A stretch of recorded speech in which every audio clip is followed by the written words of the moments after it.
The United Nations, a charter for peace. On June 1945, World War II was coming to an end.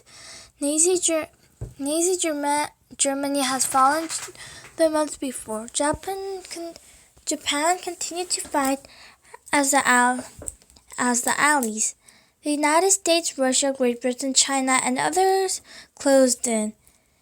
Some 850 international delegates from about 50 countries met in San Francisco, California, to discuss what should happen once the war ended. Their hope was to create an organization that would handle the big changes to come. On June 25, 1945, the delegates came together for a final meeting. They were asked to stand if they agreed to the Charter of the United Nations, which had been in the works for years. Everyone stood, the hall filled with applause. World War II had been the worst conflict in human history. Now countries had come together to create an organization they hoped could keep the peace. That November, the United Nations opened its doors. The United Nations today. Today's the United Nations is often in the news. Where there's little food, you might see what UN trucks delivering some to people in need. Where they're fighting, you may see UN peacekeepers trying to keep order. Where an earthquake has leveled a town, you may see UN workers raising tents for shelter. More than 70 years after its creation, the UN still tries to get countries to work together.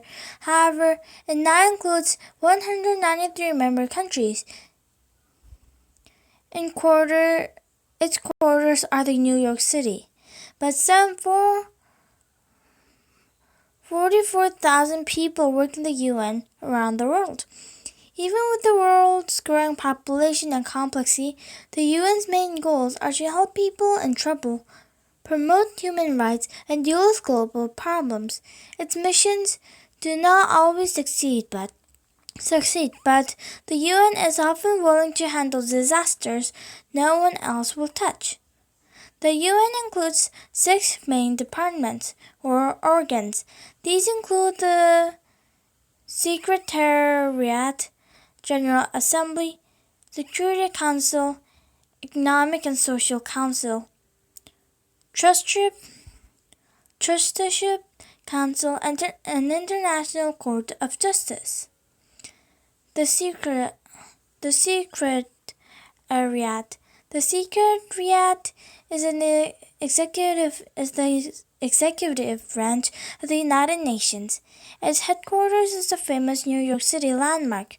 From there, executives oversee the day-to-day working of the UN. The Secretary General was elected by UN members, guides UN tasks, and often acts as its main spokesperson. However, the Secretary General does not have powers like those of the leader of a country. Instead, he or she functions more like a top diplomat, trying to convince others to help out during a crisis. There have been 8 Secretary Generals in the history of the UN, all chosen from different countries. The General Assembly. The General Assembly (GA) is the main decision-making body of the UN. It is made up of 193 member countries.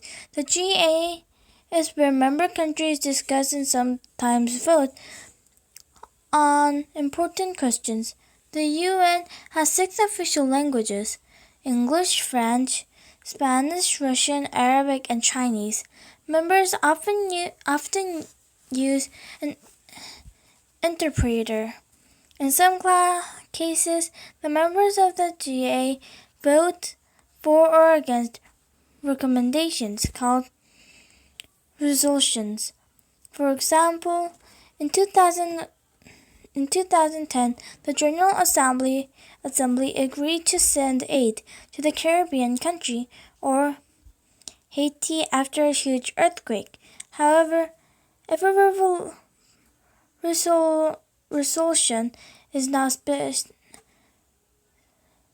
specifically about UN issues, the UN cannot force a country to obey it. The General Assembly also includes smaller committees that are advise on certain subjects. On deals these with issues related to international security, it develops programs to try to reduce violence worldwide. The Security Council. The Security Council's main purpose is to work to maintain international peace and safety. 5 seats on the Council are always held by the 5 main allies from World War II: China, France, the Russian Federation, the United Kingdom, and the United States. Each of them has the power to reject any resolution, even if the other countries side against them. The Security Council must be ready to meet on short notice in the event of an international crisis.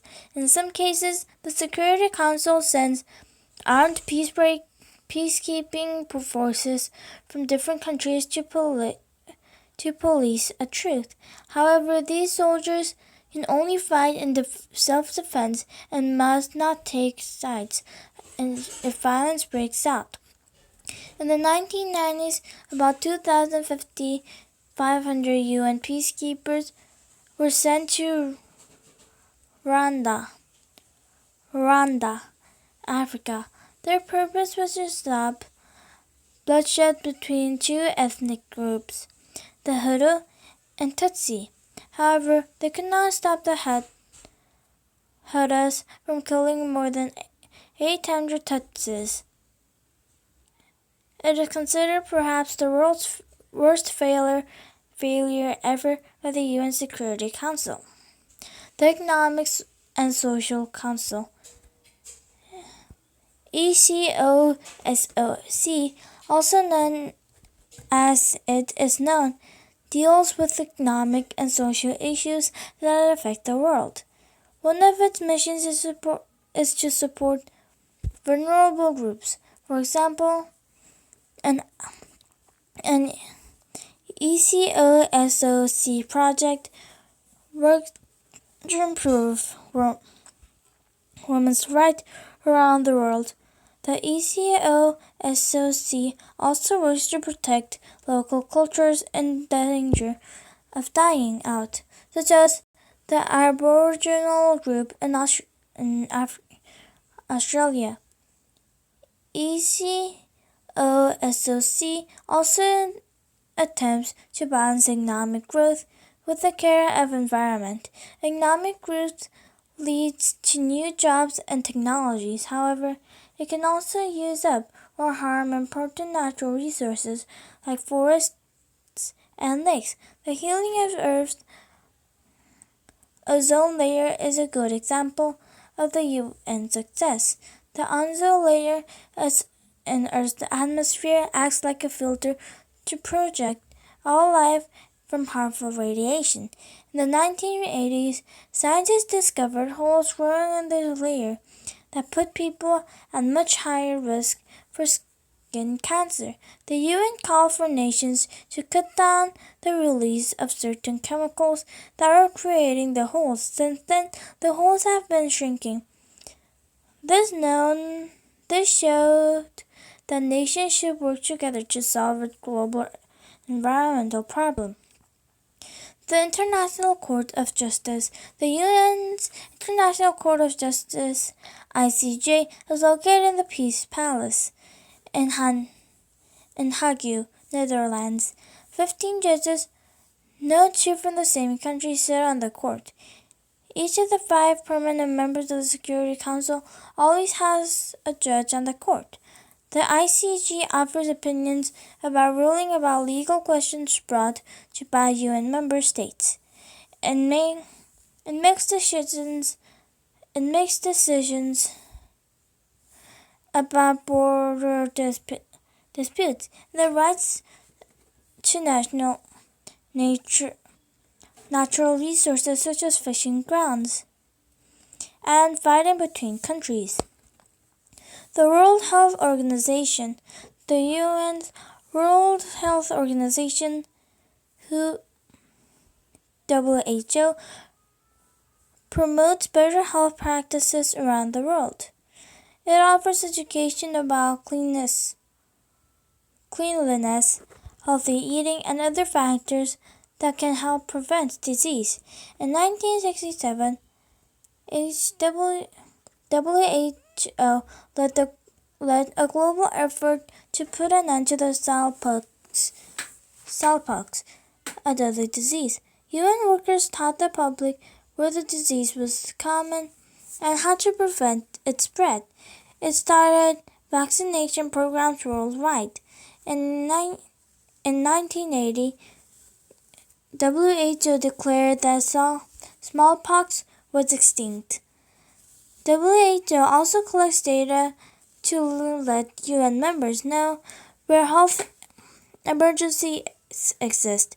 For example, the organization made plans to show an outbreak of Zika virus. This virus spread by mosquitoes and can cause serious birth defects in children born to parents with the virus. UNESCO is the United Nations Education, Scientific, and Cultural Organization. Its goal is to cooperate between countries in these areas. Protecting world heritage sites around the globe is one of the UNESCO's highest profile tasks. These are places of the great nature beauty or cultural importance in the project of the UN's help. The Sphinx and the Pyramids of Giza are among the world's best-known monuments. In 1995, Egypt had plans to build a new highway close to the pyramids. UNESCO convinced the government to move the highway farther away. The UN's High Commissioner for Refugees. There are about 65 million refugees in the world today. These people are forced from their homes due to war, violence, or natural disasters. In the mid-2010, close to 5 million Syrians fled to their war-torn city, and many now live on the refugees. Reports that there are more refugees in the world now than at any time since World War II. In the event of a refugees crisis, the UNHCR provides food, clean water, shelter, and health care. Its ultimate goal is to help refugees return home safely. When that is impossible, it seeks countries willing to take them in. Complexity and controversy on the UN. The United Nations has programs that touch almost every corner of the globe. However, the UN remains a controversial organization. Some critics complain that it costs too much to run. Others point the Security Council's failures and put a stop to war and violence. Another compliment is that the UN's plays favorites, ignoring the best interests of some countries in favor of others. At the same time, the UN has done a lot of good in its more than 70 years. It provides food to more than 90 million people worldwide who might otherwise starve. It it vaccinates more than half of the world's children, helping stop outbreaks of diseases around the world. It seeks human rights for all people. It allows leaders to talk through their differences rather than fight about it. The news people hear is usually bad news. However, there has been a lot of good news to share since the UN has founded. For the first time ever, less than 10% of the world is living in extreme poverty.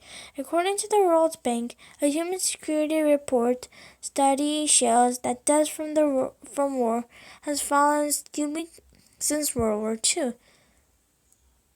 WHO reports that people's average lifespan has increased and that fewer children die before age 5. Many factors contribute of these good changes, but UN has been one of them. The world faces many challenges in the years ahead. How the United States nations will rise to meet these changes remains a big question.